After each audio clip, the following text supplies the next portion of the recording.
Just be Duchamp, and that's enough.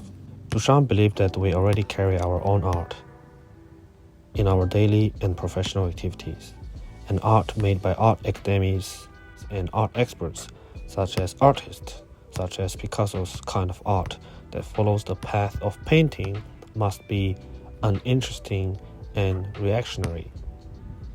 The artist's job is to stimulate and excel the art that is already present in their own and everyone else's daily and professional activities, and that comes with it. Lazzarato, in his experimental politics, accordingly makes the claim of immaterial labor, the labor that remains after the reproduction of the means of the production is stripped away and still contains immaterial labor, and it is this immaterial labor that art is contained. Art is not a specific labor, but a part of this immaterial labor. The artist shares this immaterial labor with the rest of the profession. The relationship between the artist and his audience must be understood within the framework of this immaterial labor.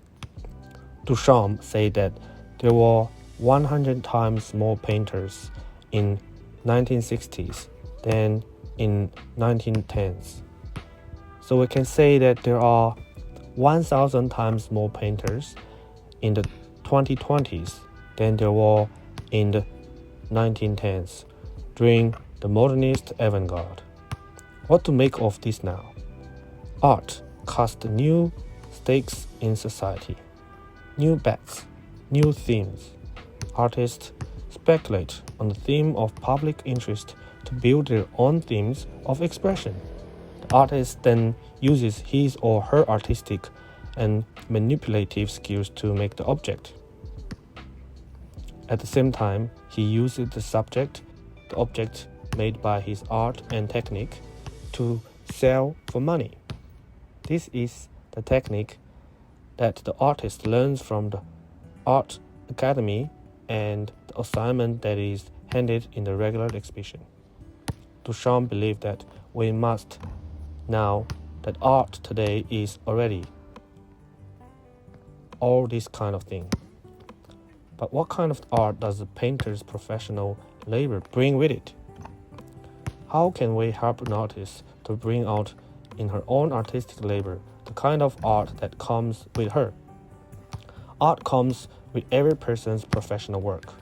A painter's art does not appear on her canvas, but it brought out by her artistic activity. The art she makes cannot be defined by the subject matter on the canvas and the materials that she handles. She makes art in order to bring out the art that is inherent in her painting labor by making art. According to Lazzarato, Duchamp teaches us the great truth that a painter's art is an art that comes with her professional activity and her daily activities, an art that is not trained and not represented by her technical level or realm of painting. Painting is only a means of trying to bring out the art that comes with her painting work in her professional activity. The art that it comes with the labor of regarding and writing, labor of reading and writing of a philosophy teacher is the same kind of art that comes with the professional labor of a painter. It is this kind of art that Duchamp wanted to hold up. He fears that the artist will become famous only to engage in a kind of economic exploitation, because art was then more connected with money. The art that comes out of the painter's professional work is a meaningful one, the one that comes out of art by making art, not the kind of art that artists consciously make, but the kind of art that they bring out of their artistic work, making art. This is the purpose of making art.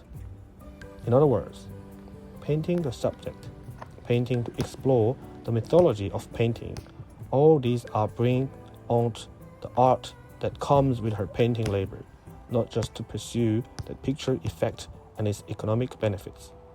This should also be applied to the Cézanne, the art that Duchamp brought out in the act of the selecting the urinal, an industrial product, as an exhibit is great. There is no art in the urinal itself.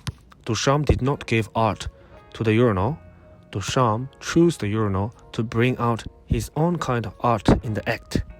To make art is to claim to be making art, but in the labor of making art, we bring out this art that we carry with us.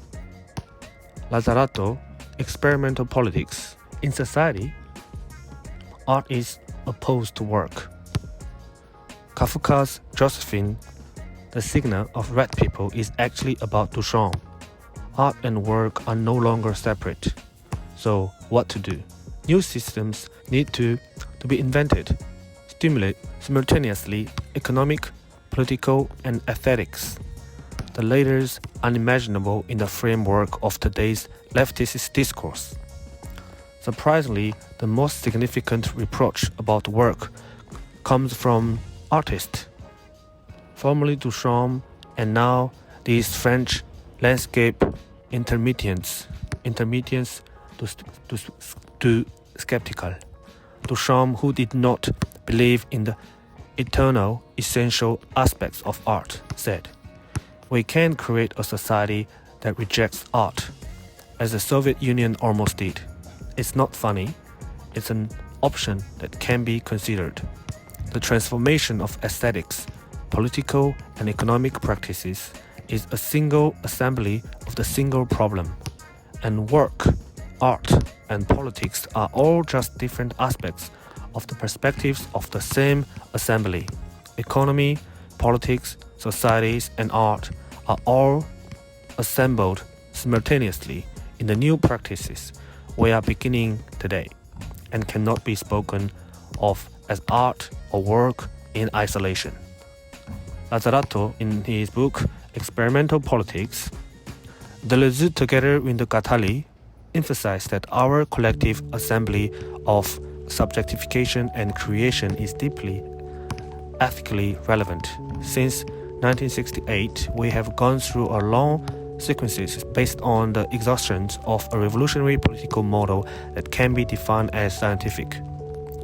The Gula represent us with an aesthetic paradigm that calls us to use art to activate the political sensibility in us.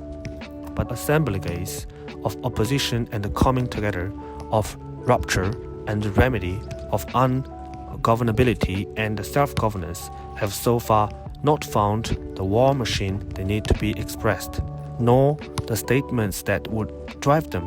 Today, they are, for the moment, only objects of experimentation. Lazzarato, we must move out the logic of employmentism in the political struggle and express mediocrity, wages, income, social security, in terms of poetic matters, meaning, and the content of life and activity. The issue of income and wealth being highly linked to the points of not being governed, living capitalism, and the meaning of life. Duchamp liberated art from being a professional activity under the direction of a guild. After Duchamp, we must assume that art is now a coefficient that is more or less present in every human activity. In the 1960s, Duchamp observed that the position of the artist today is independent of the position of the artist of the 50 years ago. At the beginning of the 20th century, there were only a few painters, and only Le Figaro will care about art exhibition. Today, there's too much public interest in art for that to be a good thing. Duchamp argues that we have an optical illusion about the vanguard of the modernist art. Visual works of art, by virtue of their association with the laws of supply and demand, have become commodities. Art has become soy. We buy art like spaghetti. Painters no longer making paintings, they are writing checks. Art is integrated into the market in its eternity, just as artist is integrated into the society. The artist is now an economic entrepreneur. In his early years, Duchamp relies on a small annuity left to him by his notary father and patronage of the wealthy friends. He practiced a kind of the gift economy, exchanging his work of accommodations. He came to do with this with further determination after seeing that the painters in his circles were trading in commodities from the art market. Duchamp wanted to break art out of the fine arts in terms of the both making and acting. He doubted the creation of artists. For the man who makes a chair is also an artist, if making is a creation. But Duchamp emphasized as never before a completely new aspect of the artist. The artist is the one who operates the technique of the soul. The technique of the soul is the technique of the subdue, the technique of the self, as Foucault said, or rather symbolic system that triggers our thoughts and feelings as in the great glass. The function of the artist, according to Duchamp, is to be a medium of subjectification. To make art is to act, not to make. You don't sell the work, but you act. In other words, art means action, all kinds of classes of activity. It's the same for everyone.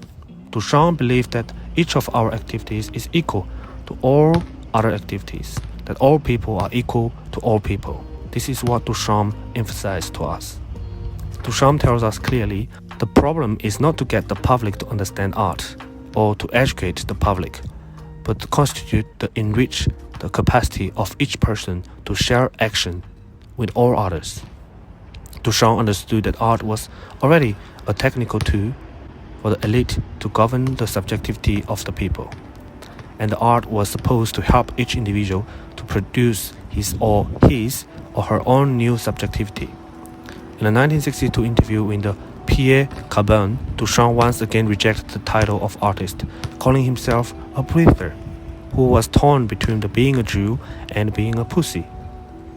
Then he decided to become a Horace Salavery. If you are neither a painter nor a man of letters, then what are you? The interviewer pressed Duchamp. Duchamp replied, "Why do you go out your way to categorize people? Who am I? Do I know? A human being. Simply put, a breather. I'm a super amateur. A sir amateur. I do art in the same way as I do sports." It is enough to be Duchamp, not to be enlightened or liberated. He lived in the way of contemporary art. Contemporary art is by word for him.